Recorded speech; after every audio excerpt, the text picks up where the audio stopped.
Olá, sou o Pedro Castanheira, trabalho na SAP há alguns anos, sou responsável mundial da SAP por tudo o que são as tecnológicas com que a SAP trabalha nos Estados Unidos e também na China e um pouco nos outros países. E é um prazer estar aqui para esta conversa e conhecer-te. Igualmente, eu trabalho na NOS, chamo-me Henrique e estou atualmente como responsável pela experiência de cliente e pela gestão de base de uma das marcas da NOS. E também é com muito prazer que estou aqui e agradeço o convite e acho que vai ser interessante no mínimo. Muito bem, vamos começar? Bora. Bora lá. Vamos ver se... 2. Portanto, não sei se o zero conta, mas 1, 2, pronto. Tá. Azul. Só eu tenho que fazer a pergunta, não é? Segundo as regras. Diz assim: de que forma a situação macroeconómica afetará as estratégias de liderança no futuro? Isto é logo começar assim com uma pergunta fácil. Pois, parece-me bastante fácil, não é? Temos que virar isto, provavelmente. Exatamente. Fácil e pouco abrangente, não é? Eu acho que dita tudo, não é? Porque, independentemente das coisas, a liderança está muito relacionada com a parte da pressão que existe por parte do mercado e quanto mais pressionante forem os mercados, maiores serão os desafios de liderança. Não é que eles não existam em mercados relaxados, mas acho que os desafios são diferentes e, portanto, acho que os próprios gestores vão estar, de certa forma, mais pressionados com os objetivos de negócio e isso depois acaba por refletir-se no bom e no mau em relação às suas equipas. Bem, eu acho que nós vimos aqui uma coisa muito interessante agora com Davos a acontecer, não é? Porque houve uma grande mudança, esta deve ser a última Davos que há depois do Trump ser eleito, em que claramente estão cheia com todos os CEOs para se tentarem adaptar à mudança geopolítica sim. Que existe. Vamos seguir, agora sou eu, portanto vou girar 3. Bora lá. Queres-me ler a pergunta? Primeiro tens que andar. 3. Não é? Pronto, acho que funciona assim. Acho que sim. Bora. Eu gosto destas coisas que o encarnado passa à frente depois deste fim de semana. Eu não vou comentar essas partes. Exatamente. Quais são os desafios na promoção da diversidade e inclusão em ambientes corporativos altamente competitivos? Há uma coisa que é engraçado ver, é a dificuldade por vezes a explicar este tema. Explicar que as empresas, o mundo corporativo deve refletir a sociedade. Quando temos equipas muito homogéneas, elas não refletem o mercado que nós temos, não é? E este é um princípio que eu acho que é muito importante, que é, quando queres perceber um mercado, tens que ter dentro da própria empresa aquilo que é uma amostra do que é o mercado. Para além de que a igualdade de acesso, independentemente do género, raça, outro tipo de distinções, tem que fazer parte de uma cultura não corporativa, mas de uma cultura humana, da nossa representação. Estes dois fatores eu acho que só trazem vantagens, não trazem desafios. Eu acho que a mudança cultural, principalmente na nossa geração, está a impulsionar isto dentro das empresas, que isto deixe de ser um tema e passe a ser o normal. Sem dúvida. E acho que isso basta fazer o paralelo com todo este tema dos feeds das redes sociais. Se nós não queremos que eles nos deem só coisas iguais a nós próprios, para que é que nós queremos equipas iguais a nós próprios ou iguais às próprias equipas, não é? Exatamente. Então vamos lá. Para quem tem redes sociais, não é? Para quem tem redes sociais. 1, 2, 3. Isto aqui é uma coisa... não. O 4 é que passa para o 7. Exatamente. Pronto, isto perceber as regras é importante, senão no mercado... É branco. Então o branco, o tema é... Quais são as melhores práticas para lidar com a diversidade de valores e prioridades entre as diferentes gerações na equipa? Tens uma equipa muito diversa ou não? Tenho uma equipa muito diversa de mim em termos geracional. Ok. Porque não é que eu seja provavelmente velho, mas as pessoas conseguem ser mais novas do que eu, não é? E eu também percebi disso nos últimos anos. E portanto, as pessoas com quem eu trabalho são pessoas bastante mais novas do que eu, acabadas de sair da faculdade, praticamente. Ainda que depois a direção onde eu me enquadro haja um bocadinho de tudo, mas bem, eu acabo por ser quase mais o dinossauro do que a pessoa mais velha. Mas acho que claramente é um desafio muito grande. E as melhores práticas eu acho que é nós, em primeira instância, principalmente enquanto líderes, tentarmos, não sermos paternalistas. Certo. E 2, ouvirmos mais destas novas gerações principalmente do que menos, porque bottom line, elas vão ser o futuro e não nós. Não é? Independentemente de depois acharmos do certo ou do errado. Mas acho que pelo menos tentar aprender o que é que vai na cabeça deles é muito importante. Não podia concordar mais. Olha, fiz aqui quase batota, que é para calhar aqui, passar para a 7, passar à tua frente. Isto é mesmo a Benfica. Não tem dado resultado este fim de semana. Então vamos lá ver. Como é que a liderança deve lidar com o desafio da escassez de recursos e orçamento limitado em tempos de crise? Eu acho que isto é sempre uma questão de valor no final do dia, não é? Quando são opções, as opções obviamente são tomadas de acordo com os recursos existentes e com a prova de valor para essas mesmas prioridades. Não é? Eu não acho que isto deva ser o A e o Z da equação, a questão dos recursos, porque quando uma determinada ação vai gerar algum tipo de valor, há sempre recursos extra para ir buscar, ou há sempre outras áreas onde se pode mover. A questão de ser tempos de crise é nos tempos de crise que se deve investir, para depois nos tempos de expansão económica haver crescimento. Portanto, a resposta direta à pergunta é deve trabalhar em contraciclo, não é? Em crise deve ser uma altura que internamente se deve ir buscar um bocadinho mais capacidade de investir e garantir muito mais valor, para estar pronto para quando o mercado expande, para podermos estar não a 100, mas a 120, 140% da capacidade de produção. Concordo. E não é por acaso que a inovação vem essencialmente de tempos de crise e não de tempos de bonança, não é? Exatamente. 6. Passaste à frente, mas não tens aí benesses, portanto o árbitro não ajuda. Direto, vou-te ler. Como é que os líderes do futuro poderão, isto é um bom tema para a universidade, não é? Como é que os líderes do futuro poderão integrar práticas sustentáveis e de responsabilidade social nas suas empresas? E eu aqui atrevo-me a fazer uma segunda pergunta sobre isto, que é, com a da primeira, se esta questão da troca geopolítica do Trump vai influir alguma coisa nas decisões mais para a frente sobre estes temas de environment, social, que estão na ordem da mesa. Só para acalentar, não é? Parece-me bem. Portanto, eu acho que o tema Trump é um tema um bocado complicado, porque no final do dia o senhor vai cá estar pouco tempo. Face a um âmbito mais geral, o tema é se depois de ele cá estar as coisas realmente mudam mais para aquilo que ele é, ou do que ele pensa e do que a malta dele pensa, ou daquilo que nós enquadramos como o status quo, não é? Porque, e acho que esse para mim é o grande tema, é um tema mais de longo prazo do que propriamente Trump. A parte de integrar, de como é que podem integrar, eu até acho a pergunta um bocado caricata, na verdade, porque eu acho que não há nenhum líder que não saiba como é que há de integrar. O tema é fazer, porque nós sabemos o que é preciso fazer, o que é que temos para fazer, e acho que à data de hoje, muitas vezes, há sempre esta procura da bússola de será que eu posso fazer tendo em conta os outros objetivos ou não? Não é? E, portanto, acho que há aqui um tema mais quase de desmistificação daquilo que realmente nós nos propomos a fazer. E qual é o porquê de fazermos as coisas. E eu vou jogando. Epá, que pouca sorte. E é cinzento. Cinzento. Mas este aqui é daqueles que te... Estes ajudam, não é? Depende. Este diz assim, aprendendo com o feedback, avance 2 casas. Eu acho que o feedback é das coisas mais... Portanto, 2 casas, dá-me para aqui, estou a fazer bem ou não? 1, 2, 10. Da 10... É um branco. Não. Fico na 10 ou volto para a 6? Estava aqui, 2 avancei, voltas para a 6. Portanto, o feedback puxou-me para trás. Pronto, tenho que reaprender outra vez, não foi um feedback muito positivo. Acho que aqui a nova tem que pensar melhor nos cartões. Este cartão aqui, poxa, não interessa, vamos pela frente. 1. Estás aqui, avanças para a 12. Mas eu devia ter feito a pergunta, se calhar, não é? Não, porque era aprendendo com o feedback, avanço, só tinha que jogar. Agora tu é 12 encarnado. Quais são as melhores estratégias para manter a motivação das equipas no ambiente de trabalho cada vez mais incerto?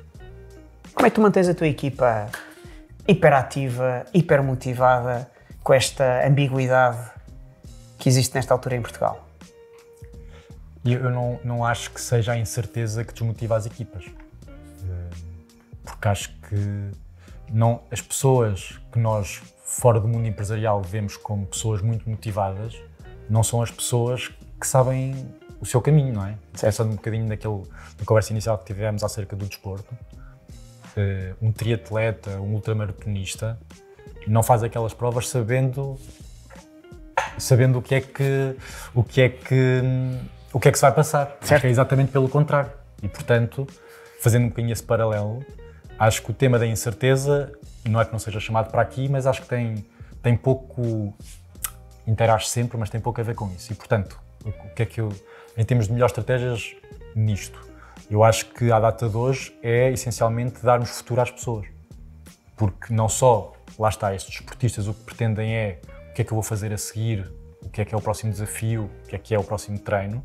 E aqui um bocadinho também para as pessoas é como é que eu posso crescer, como é que eu posso ser amanhã o Henrique diferente do que sou hoje. E acho que essa é a principal ferramenta que temos para a motivação. E acho que fizeste um paralelo espetacular na questão. 4, a ver se avança aqui alguma coisa. 1, 2, 3, 4. Isso agora fazemos a pergunta do Fazemos treino, a pergunta. fazemos a batota. Fazemos aqui uma batota que eu devia retorcer umas casas, mas não saímos da primeira linha. Pronto, tenho aqui uma ajuda inicial na carreira. Quais são os principais desafios de motivar uma equipa multigeracional e como superá-los? Eu acho que uma equipa multigeracional, eu tenho uma equipa multigeracional, tenho várias equipas multigeracionais. Eu acho que as motivações trabalham de forma diferente, não é? As pessoas que têm mais experiência podem ser role models para aqueles que são mais recentes na equipa, e eu tenho essa experiência de fazer equipas agregadas. Se tens que fazer 2, 3 pessoas num tema, desmultiplico pelas idades que têm. Criando essas ideias, essa empatia, vais trabalhar com este miúdo que é espetacular, vai longe, mas o tema precisa aqui de é ajuda. É um tema mais que permite fazer essa distinção, ou são também outros fatores? O tema idade traz atrás de si as experiências em mercados. Eu não posso esperar que o comportamento nas áreas tecnológicas de uma pessoa de 30 anos hoje seja igual a uma pessoa que tem a minha idade, por exemplo, 50 anos. Tivemos vivências diferentes, eu comecei a trabalhar quase nem computadores havia. Portanto, a vivência é diferente, o miúdo hoje começa a trabalhar e não lê e-mails. Se o mail tiver mais do que uma frase. Portanto, há aqui coisas geracionais que são uma vantagem. Ajudar os que têm mais experiência a entender as dinâmicas e as energias positivas que advêm daí, e os que têm menos experiência a fazerem uma aceleração do seu conhecimento. E, portanto, eu não vejo aqui desafios, não acho mesmo que haja desafios, eu vejo que são grandes oportunidades para pegar em cada uma destes perfis e adicionar skills adicionais, ou desenvolver skills adicionais.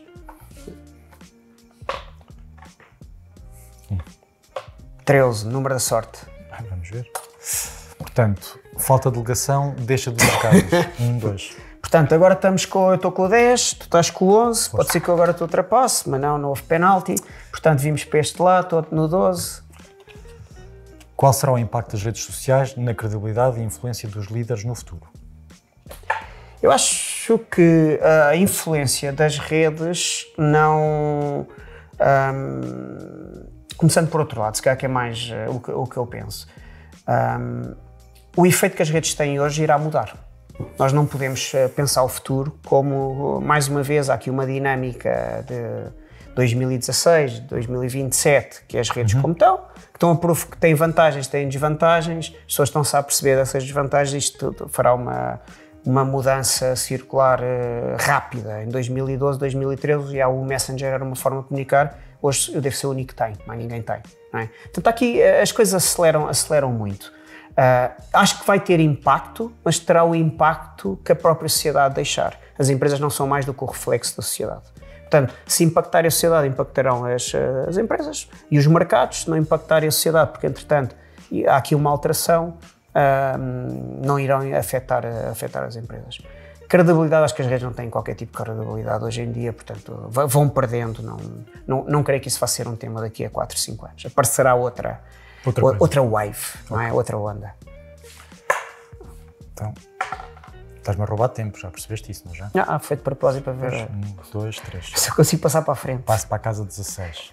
Pronto. Portanto, Henrique na 16, 16 é Pedro na 11. Excelente liderança, avanço uma casa. Portanto, Henrique na 17, gol, penalti aos 97 minutos. E o Pedro, vamos lá ver, 4. 1, 2, 3, 4, na 15. 15 é vermelho? É vermelho. Agora temos que deixar aquilo, mas pronto, começamos já. Encarnado, Quais são... eu gosto mais do termo encarnado. Sabes que eu sou de Coimbra, portanto isso é, para mim, boa terra.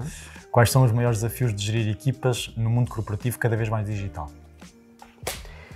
Mais uma vez são facilidades. O Covid ensinou-nos que... Eu não tenho ninguém em Portugal na minha equipa, eu tenho pessoas na Alemanha, tenho pessoas na China, tenho pessoas nos Estados Unidos. E uso o digital para o trabalho do dia-a-dia. Tenho maior proximidade com elas e trabalho mais em ambientes partilhados, com estas equipas do que se estivesse presente, não é? O presente implicaria os cafés, implicaria que são importantes, momentos importantes. Nós fazemos uma questão diferente, que é cada 2 meses estamos uma semana ou em Nova Iorque, ou em São Francisco, ou num sítio, e estamos 24 horas quase juntos com os temas.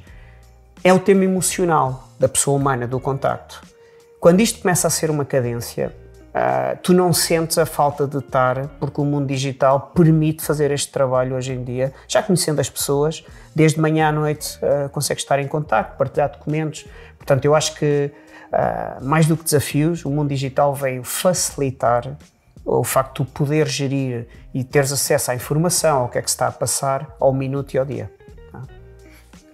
Acho que isso... Há muita gente que concorda e muita gente que não concorda, mas pode ser que eu caia noutra pergunta. 1, 2, 3. Mas eu gostava de ver o não concorda, desculpa. é 1, o teu. 2, 3. Sim, pode ser que a gente consiga meter esta Pode aqui ser, numa pergunta. pode ser, Tu és o cinzento? Isto deve ser do fim de semana e não és do Sporting. Ganhou a confiança da sua equipa, avance 2 casas. E agora eu, penalti no último minuto ao contra, não, 5. Vamos para o 20. Estamos a aproximar. Isto foi o jogo do Barcelona. Parece-me bem. Parece-me bem. Portanto, 20. Mas agora é só cinzentas. Isto é uma chatice. As suas habilidades de resolução de problema impulsionaram a equipa, avance 3 casas. Vês o que é ter miúdos a jogar na frente de ataque? 23. Foi as substituições, passei à frente. E eles disseram que não era para jogarmos a ganhar. Exatamente. Imagina se fosse 4. 1, 2, 3, 4. Ora bem, tu branco, sou a ler. Força. Isto, como é ler em português, calham sempre coisas maiores. Como é que os líderes podem lidar com a pressão por inovação constante das novas gerações, sem sobrecarregar as suas equipas com expectativas irreais? Isto é um tema que agora se fala tanto do burnout. Isto é uma boa pergunta para um líder. Henrique. Mas esta pergunta mete aqui muitas coisas, porque mete inovação constante, novas gerações e depois expectativas irreais. Então escolhe dois dos pontos e avanças e eu depois na próxima sou muito rápido para ganharmos tempo. Então, mas na prática acho que a parte da inovação constante, acho que nos temos que fazer as pazes com ela. Acho que as faz parte. Faz parte, exatamente. Sem inovação o resto não acontece. Isso. E acho que é... não é bem não termos expectativas, acho que precisamos ter expectativas, mas acho que é tornar isto com a maior naturalidade possível para que a parte da inovação não passe a ser um bicho-papão como hoje é, ou um chavão, e passe a ser um cotidiano do nosso dia-a-dia. Não ser, as coisas mudarem, não ser uma coisa que nós dizemos, ontem isto era assim, amanhã é assado, é simplesmente aconteceu. E portanto acho que pode ajudar um bocadinho a tornar as coisas mais naturais e te aliviar um bocadinho a pressão. Muito bem, Força. eu meto-me sempre a impressão quando vejo uma empresa que tem um departamento de inovação, não é? Porque a inovação devia estar embedded, não é? Dentro, sim. em cada uma das coisas. Quando alguém diz assim, tenho uma área de inovação, assim, na base não está em cada uma das coisas, não é? 5.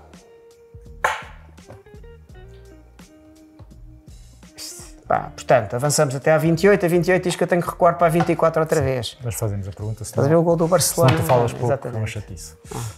Como é que os líderes podem liderar com rápida evolução das tecnologias e as suas implicações nas operações empresariais? Eu acho que a tecnologia aqui tem 2 fatores. Tem vários, mas nessa questão 2 fatores. Tudo o que tem a ver com a evolução das tecnologias para o líder, hoje em dia dá-lhe acesso mais rápido à informação. E faz uma triagem mais fácil daquilo que ele tem que saber. Ele já não tem que ler todos os dias 50 livros para saber o que é que se passa à volta, até porque a produção de livros hoje em dia é normal, mas as tecnologias ajudam-nos a focar diretamente num, 2, 3 coisas que temos que ser abastecidos da informação. E a segunda é usar isso também para conseguir avaliar, medir, alterar, aprender, reestruturar as nossas equipas em tempo muito rápido. Não é? Há aquela piada do dizer hoje até pedem-nos para falhar rápido, não é?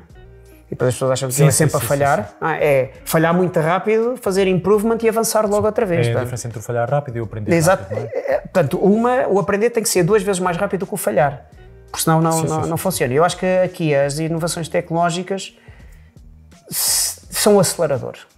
São claramente aqui um acelerador. Sem dúvida. 5, que é para não te roubar tempo. Portanto, 31. Red one. Qual o papel dos líderes na promoção de um equilíbrio saudável entre a vida profissional e pessoal nas suas equipas? Vamos outra vez para os temas do burnout e afins. Eu acho que o papel é mais ou menos fundamental, não é?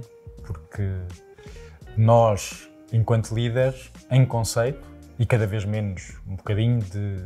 Não somos necessariamente nós que distribuímos o trabalho, mas direto ou indiretamente somos. E, portanto, parte de nós perceber se aquela pessoa consegue acomodar ou não a determinadas coisas. Não só também depende de nós essa parte, mas também a parte de estarmos atentos e perceber como é que a pessoa está num âmbito mais geral e, portanto, para não entrar nessa sobrecarga. E eu gosto muito de fazer os paralelos, como tu já percebeste, com o desporto, não é?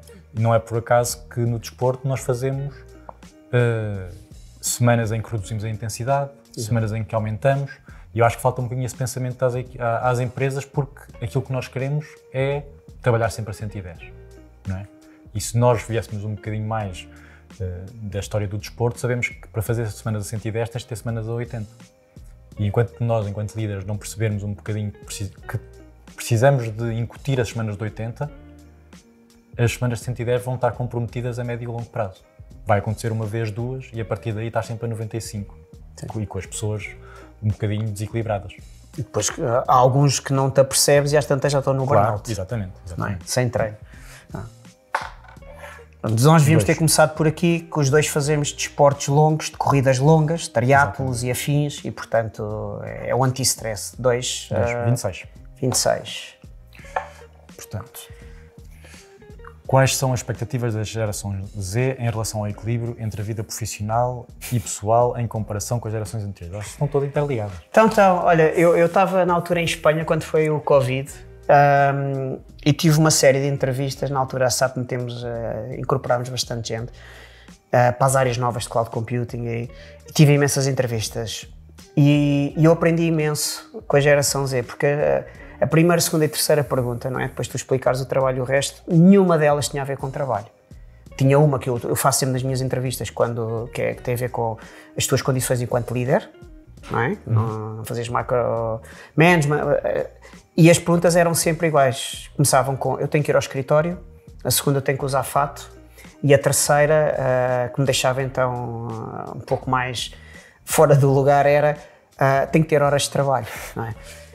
E é interessante porque isto veio na questão do Covid e do estar em casa e estar o resto. E acho que agora estamos a encontrar aqui um meio termo sobre as várias coisas, porque as pessoas têm que estar juntas, tem que haver horas. Eu, por exemplo, tendo equipas em todo lado. Sim. Se não se encontram nunca. Mas... Peço sempre às pessoas à sexta-feira, façam o que lhe entenderem, de forma a ter esses breakdown moment. Se não quiserem à tarde, façam o que entenderem à sexta-feira, é tempo para vocês para aprender. Não há reuniões à sexta-feira, é proibido haver reuniões à sexta-feira, mas tem que haver alturas em que nos encontramos. Porque se não houver uma altura que eu sei que tu estás disponível digitalmente ou no escritório para me ajudar a tirar esta dúvida, uma tarefa que eu teria para fazer que demoraria 2 horas vai demorar 6. Ou dias. E aqui foi o papel, foi explicar um bocadinho, não porque é contratualmente obrigatório, mas que há uma vantagem enorme em poder sentar contigo ao lado durante alguma parte do meu dia. Claro. Força. 2. Mas o resultado das entrevistas daria um livro. Então, para a frente. É escrever? Daria um livro. Como podem os líderes? Como podem os líderes promover uma cultura de mentoria interagencional? Uma vez que tens uma equipa, como diz os espanhóis, larga, não é? Do ponto de vista etário e de gerações, como é que tu promoves esta... Eu acho que aqui o nirvana é fazer com que as pessoas mais séniores façam mentoria às pessoas menos séniores e vice-versa, em aspectos diferentes, não é? Porque acho que muitas vezes os males que, vou falar mais dos males, os males que cada uma das gerações sofre são quase o antagónico da anterior, porque se calhar as pessoas tendencialmente com menos experiência estão mais com fogo no rabo de fazer coisas, não é? E, portanto, conseguem passar essa energia para outras gerações que podem já não ter tanto esse ímpeto. E, por outro lado, as gerações mais experientes conseguem passar aquilo que, olha, eu se tivesse a tua idade, tinha feito isto de outra forma, etc, etc. E, portanto, acho que há aí todo um tema de ping-pong que se pode jogar entre as gerações. Sim, sim, sem dúvida. E aprendi imenso. E acho que uma das coisas que vem muito nisto é a questão do feedback. Quando fui viver e trabalhar para os Estados Unidos, na primeira semana, fiquei impressionado quando uma pessoa chegou ao pé de mim e disse: eu quero dar feedback. Mas eu não te perguntei nada. Hoje não consigo viver sem. Mas é uma questão muito portuguesa. Sim, na altura trabalhava em Portugal, fui para os Estados Unidos trabalhar, pela Microsoft, e foi no segundo ou terceiro dia. Um colega meu, que não era meu chefe, quer dar feedback. E o feedback não era positivo. By the way. Então isso ainda é mas aquilo demorou até passar a ser uma oportunidade de melhoria. Engraçado, olha, vou virar outra vez. Força. Como é que os líderes devem navegar num ambiente de negócios cada vez mais globalizado e multicultural? Devem navegar com informação.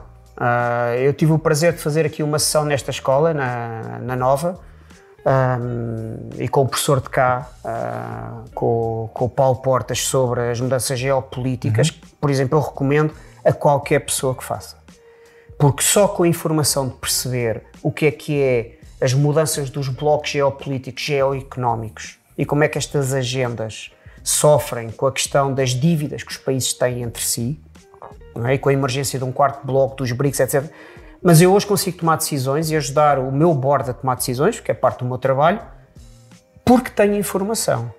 E eu acho que falta muita informação às pessoas que por vezes tomam... Falta informação ou falta as pessoas conhecerem a informação? Não, falta informação, há muita informação disponível e não retira o essencial, porque este é um problema que tem a ver com o excesso de. Quando temos excesso de, por vezes, ficamos na bruma em vez de fixar um ou dois fatores que são determinantes na escolha. E eu acho que aqui o dever do líder é estar informado, para não tomar uma má decisão. E puxar e segurar que lhe dão a informação certa para poder tomar essa decisão. Porque se ele tiver isso, ele consegue levar a empresa e levar as equipas para o sítio que quer. Sem ter informação, é disparar a ver onde cai. Certo. Não. És tu? Parece que sim. Continuas na frente, 33, eu tenho 31. Aí vai no 36. Uma nova oportunidade está à espreita, avanço 4 casas. Avanças 4 casas, okay? Passas o 40, Benfica este ano seria o campeonato 39, não é? Portanto o 40, já chegaste lá. Força nisso. Como é que os líderes podem construir e manter a confiança em tempos de alta volatilidade no mercado? Eu acho que em tempos de alta volatilidade é que a confiança interessa. Ou seja, e acho que nós não devemos confundir um bocadinho o conceito da confiança com a estabilidade. Porque acho que as empresas que transmitem confiança são aquelas que, na alta volatilidade, fazem com que, na prática, sejam o porto seguro deste ou daquele tema, ou deste ou daquele negócio, ou deste ou daquele tipo de mercado ou de produto. Portanto, como é que eu acho que eles podem construir e manter a confiança? Eu retirava da parte da pergunta e da resposta à parte da volatilidade do mercado, e é nós fazermos aquilo que transmitiria confiança em qualquer altura. Claro que quando estamos em termos de alta volatilidade do mercado, as coisas estão mais quentes, não é? E portanto temos se calhar mais holofotes. Mas eu acho que as coisas que nós devemos fazer deviam ser por elas serem, salvo seja, as corretas em termos de confiança e não por causa do mercado. Deixa-me fazer-te uma pergunta aqui. É que esta pergunta, por exemplo, eu queria responder. Tu já uma vez trabalhaste num mercado que não fosse volátil? É que esta questão, não é? Certo. Eu, pelo menos, deste trabalho, ou é porque houve crise daqui, crise dali, ou porque não há mercado, ou porque... Mas sempre foi em volatilidade. E o mercado tem muito a ver com aquilo que tu falavas há pouco das tensões geopolíticas e etc, não é? Quanto mais para cima formos olhando as coisas, e portanto, não seja do mercado em particular que temos a volatilidade, há sempre algum outro fator externo que pode atribuir a volatilidade ali, portanto... Mas é uma coisa gira, é que eu ouço sempre essa questão da ambiguidade. Eu não me lembro de não ter trabalhado em mercado que não esteja ambiguidade, ou seja, os princípios são sempre... repetem-se. 31 mais 3, 34. 34 azul. Azul. Em que medida a inovação vai ser incorporada num mercado em constante mudança? Bem, eu acho que esta pergunta foi respondida ao longo do tempo todo. A inovação é o que permite o mercado continuar-se a desenvolver todos os dias.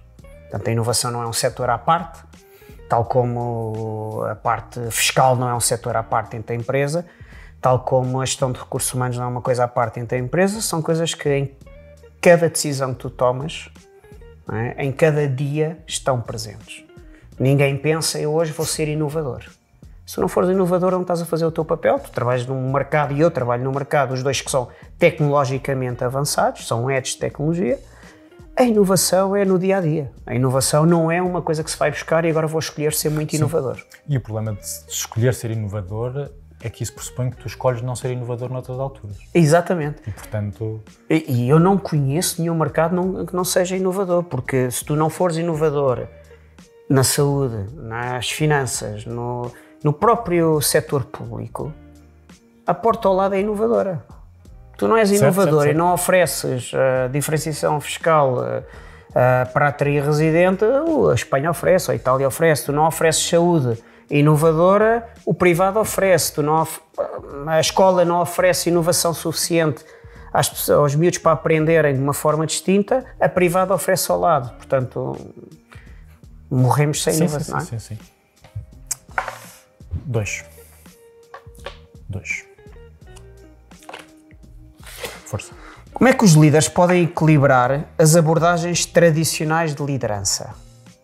Se calhar um bocadinho o que a pergunta tem em mente é aquela parte tradicional de ser muito vertical do ponto de vista hierárquico e estrutural, de ser eu posso e mando, eu é que tenho razão, etc. E portanto acho que aí a parte do equilibrar, acho que fazendo o paralelo com todas essas coisas é, por um lado, o líder entender as pessoas que lidera como colegas de trabalho e não como subordinados, e por outro lado estar novamente, e vou-me repetir um bocadinho, ouvir muito mais do que aquilo que fala para ajudar a tomar a decisão e perceber a decisão no seu âmbito mais geral do que propriamente ele já ter uma decisão pré-definida que depois, salvo seja, vai ter que só que enganar as pessoas que elas tentaram tomá-la e ela já estava tomada by default, não é? Portanto, acho que pode ser por aí. Oi. Ora bem, 3. Agora és tu que avanças. Isto é tipo jogo da glória, tens que bater certo para ganhar. Só para... Não foi isso que me contaram. Só para, não é que chega, não é? Tens que bater o número certo, só depois avanças para casa. Tens muitas coisas para onde avançar. Bora. Agora para ti, como lidar com as diferentes formas de comunicação entre os colaboradores que entraram recentemente no mercado de trabalho? Só para começar, metê-los a ler e-mails é uma coisa interessante, não é? Pois,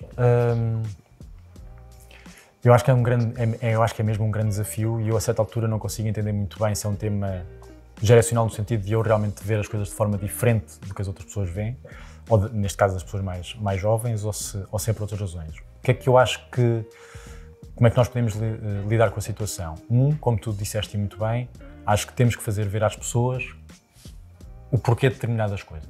Porque as coisas às vezes são desta forma porque há uma razão, isto é, há ganhos em que a coisa seja assim. Há valor. Eu quero que tu leias e-mails por razões mais ou menos óbvias, não é?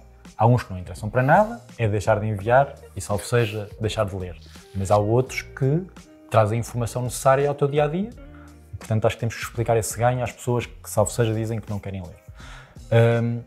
Mas acho que é muito de, no início, estarmos a tentar perceber como é que a pessoa funciona e depois tentar perceber como é que nós conseguimos ajustar as nossas práticas e as práticas das pessoas para aquilo que pode estar ali um bocadinho desfasado, seja da realidade da organização, seja da realidade da própria equipa. Certo. Eu acho que há uma coisa fantástica nos miúdos mais novos que tenho na equipa, que tem a ver quando uma pessoa consegue perceber que a cultura das equipas, não é? Não tem uma cultura, não, temos uma cultura da empresa e depois tens a tua liderança que dá ali umas curvas, mas que não vem nos e-mails. Eu acho que há por aqui um trabalho que é conseguir-los trazer lá a cultura, não é? Se eles entrarem todos, se forem todos muito novos, esse trabalho é dificultado. Não é? Mas há ali uma parte de conseguir levá-los a... Esta é a nossa cultura do ponto de vista de trabalho que passamos. Sim. Pá, isto não se aprende nos mails, mas vocês... É uma cultura aberta que vai expandindo um bocadinho com as novas pessoas que também vão entrando.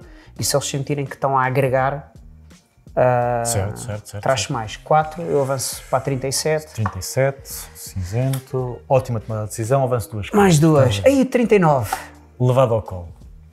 Laje dá-me o 39. Vamos embora. Vamos lá. Como é que os líderes do futuro poderão preparar as suas organizações para lidar com desafios imprevistos? Com a informação, mais uma vez. Há aqui uma... Vamos voltar a isto, que é para há aqui se calhar uma reflexão que gostava de fazer, que tem a ver com a questão da ambiguidade. Voltamos ao mesmo ponto, não é? Nós aprendemos, quando eu andava na faculdade, todos os trabalhos começavam com este é o ambiente macroeconómico. E era sempre dificuldade, financiamento muito caro. Agora, isto substitui-se um bocadinho com ambiguidade. Num mundo muito ambíguo, não sabemos o dia da manhã. Os americanos chamam o breakthrough, não é? Que é não sabendo bem e passar e conseguir ver mais do que a curva, mais do que os olhos alcançam. Isto sempre existiu. Eu, pelo menos deste trabalho, sempre existiu. Qual é a forma que o líder tem de conseguir ter um bocadinho mais certeza neste ambiente? É ter mais informação. É filtrar a informação, fazer um grande trabalho de preparação sobre o que é que está à volta. E este não é um extra. Isto, para mim, é um dos pilares de ser líder. É conseguir jogar xadrez no terreno, permanentemente, e ter na cabeça, se este plano A não acontecer, automaticamente há um B e o C, com base na informação que eu tenho nesta altura. Isto não se aprende nos livros, aprende-se, como dizíamos há bocadinho, mas às vezes erramos, aprendemos muito rápido o que é que errou e conseguimos reestruturar certo. E avançar um passo para ganhar esse tempo. 2. Começa a ficar preocupado. 47 faltam 3. Espero bem que sim. Quais são os desafios de comunicação num mundo corporativo dominado pelas tecnologias e pelas redes sociais? Este jogo não vai durar muito, porque isto é baseado nas redes sociais. Pois. Eu acho que... a minha dúvida na pergunta é o que é que eles querem dizer com o mundo corporativo, porque acho que se for um tema de comunicação no mundo corporativo para a empresa, sim. Eu acho que interna ou externa? Interna, não é? Acho que a resposta é radicalmente diferente daquela que pode ser para a externa. Mas se calhar pomos isto para sairmos do tema que já há bocado batemos, mais para a parte externa, não é? Sim, não, claramente. Acho que aí um tema é que quanto mais a tecnologia e as redes sociais se forem apropriando daquilo que hoje em dia nós vemos como sendo a comunicação com ser grande no mundo, não é? Acho que temos como grandes desafios, estarmos atentos às novas tecnologias e redes sociais enquanto empresas. Certo. Portanto, porque não, é quase como se nós, mal comparado, quando surgem novas redes sociais ou quando surgem novas maneiras de comunicar, se fosse há várias décadas atrás, era nós ficarmos presos numa carta ou presos num fax e não evoluirmos. Portanto, acho que precisamos de continuar a perceber como é que os nossos consumidores, como é que os nossos pares, como é que o nosso mercado comunica e ajustarmos a isso.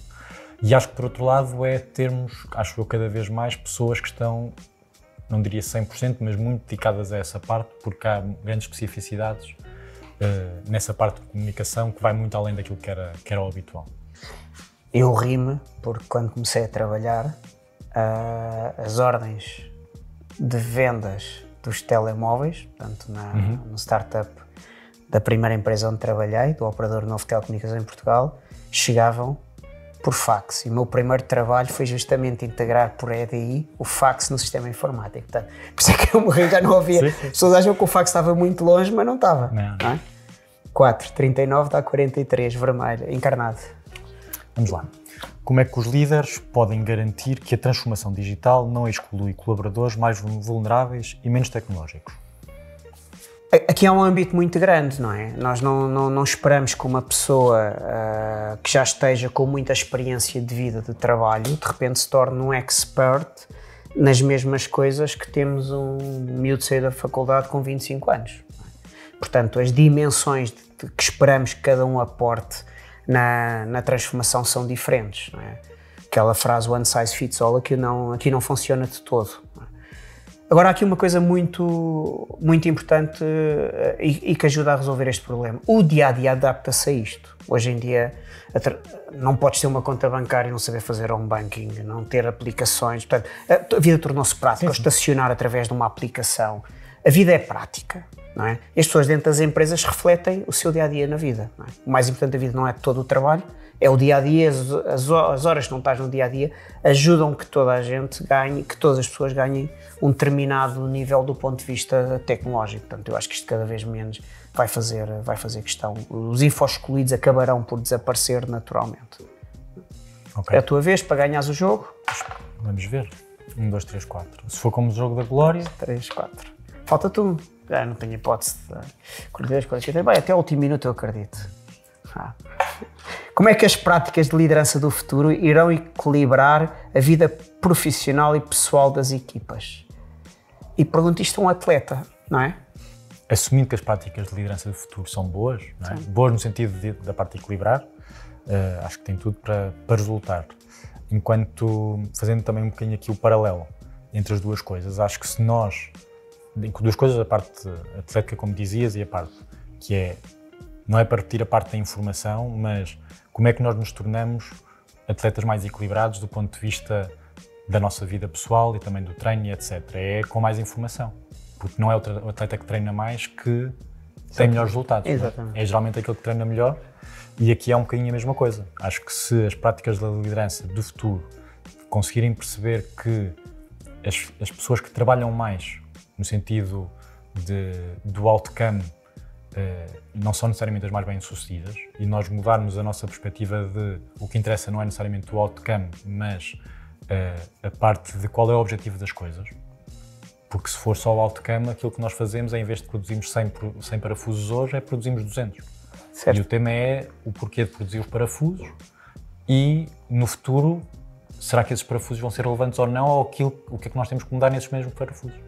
E, portanto, acho que temos que ir um bocadinho por aí. Tu sentes isto no dia-a-dia, a questão de dificuldades a equilibrar a vida profissional e sendo atleta e o trabalho? A parte de ser atleta não ajuda nada a este equilíbrio, mas porque acabamos por ter ali um terceiro braço que nos por um lado energiza, mas depois também nos tira algum tempo.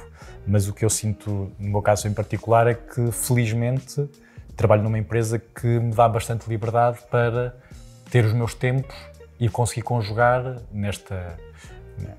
na minha vida, nas 24 horas que o dia tem, que nós não conseguimos arranjar mais, exatamente, de conseguir ajustar os blocos das melhores formas. Bem, esta é a última vez que eu vou jogar e por isso já tirei o dado para não poderes ganhar, foi de propósito e mas calhou 2. 2. Quais são os principais desafios de liderar uma equipa composta principalmente por millennials e geração Z no que diz respeito ao sentido de pertença e motivação? Eu não faço a distinção de liderar as equipas pelas várias gerações em que elas estão. Portanto, o desafio é global. Nas pessoas mais séniores eu tendo a contratar pessoas que são melhores do que eu, que a determinada altura serão meus chefes, facilmente. Esse é o meu último critério na decisão. Okay? Qualquer uma das pessoas que eu tenho será meu chefe facilmente. Ou agora ou na rotação seguinte. E a questão dos mais novos, nunca olho para eles como uma questão de capacidade de motivar. O valor do trabalho que produzimos e o valor dos projetos que eles estão envolvidos tem que ser suficientes para esse passo. E felizmente sempre trabalhei em empresas, quer em Portugal, como Sonai, quer a Microsoft, quer a SAP, acabei por trabalhar em empresas, do ponto de vista de desafio tecnológico, são empresas que querem, tu queres lá estar. São projetos éticos, são projetos que definem um pouco o caminho em 2, 3 anos, e as equipas que me conseguiram enquadrar sempre, quem me contratou, trouxe-me para equipas que já estavam em velocidade de motivação muito, muito alta. Eu arranco com equipas do zero, sempre nestes princípios, gente muito motivada, miúdos, que vêm com muito... Mas tu não precisas trabalhar na parte da motivação, é porque os projetos em si são ávidos de saber e são ávidos de crescer. Uma velocidade de crescimento muito mais rápida que havia na minha geração. E depois ter a felicidade, eu sou hoje o manager, amanhã isto troca tudo, porque tenho pessoas que são muito sérias, tu não tens que estar preocupado com a motivação delas, certo, a determinada altura. Se tivermos só focado na motivação das pessoas, perdemos o resto. Perdemos a razão da existência da empresa. A empresa não está lá para motivar o colaborador, está para criar valor e o valor tem que ser suficiente para o colaborador querer participar. E esse é um bocadinho a forma como eu vejo e como tento fazer as coisas. Okay? Agora vou-te fazer a última pergunta. para a tua vitória, Sabes muito correr. merecida. Vamos cá. Isto não podem ver, mas calhou mesmo portanto, ganhas, tens que responder a última pergunta. É uma grande última pergunta, isto parece que foi feito de propósito. Acho que fizeram isto de propósito. Vamos lá ver. Qual será o papel da inteligência artificial na tomada de decisões dos líderes? E esta aqui, como é a última pergunta, tens o tempo que quiseres. Não sei se toda a gente concorda contigo, mas eu acho que nós ainda estamos muito no início de perceber o que é que vai ser a inteligência artificial nas nossas vidas. Acho que por mais ideias dantescas ou idílicas que nós tenhamos hoje em dia, acho que as próximas décadas dirão como é que vai ser. Eu acho que, claramente, e na parte da tomada de decisão, acho que nos vai ajudar, ou que nos pode vir a ajudar a, por um lado, sistematizar um mundo cada vez mais difícil e mais complexo, e, por outro lado, automatizar determinadas coisas que não atribuem valor em si quando as fazemos, e, portanto, acho que aí vamos ganhar bastante. E acho que vamos ter a inteligência artificial em dois grandes blocos. Um, como acelerador das nossas pessoas e das nossas organizações, e acho que a certa altura quase que nós vamos poder ter equipas em que dizemos: a minha equipa tem 3 pessoas e uma inteligência artificial que está ajustada à minha equipa, e isso aí acho que seria um grande aporte da parte da inteligência artificial, de não ser uma coisa completamente geral e depois de conseguir ajustar-se, como tu dizias, à cultura da equipa, às pessoas que lá trabalham, ao seu trabalho, etc, etc, para não ser demasiado agnóstica a tudo e dar só respostas redondas e ser muito apropriada daquilo que nós fazemos no nosso dia-a-dia, enquanto líderes e principalmente enquanto equipa. Acho que não podíamos ter acabado de forma melhor, e obrigado pela então esta última reflexão, 100% de acordo, foi um prazer. Foi um prazer, obrigado. Henrique.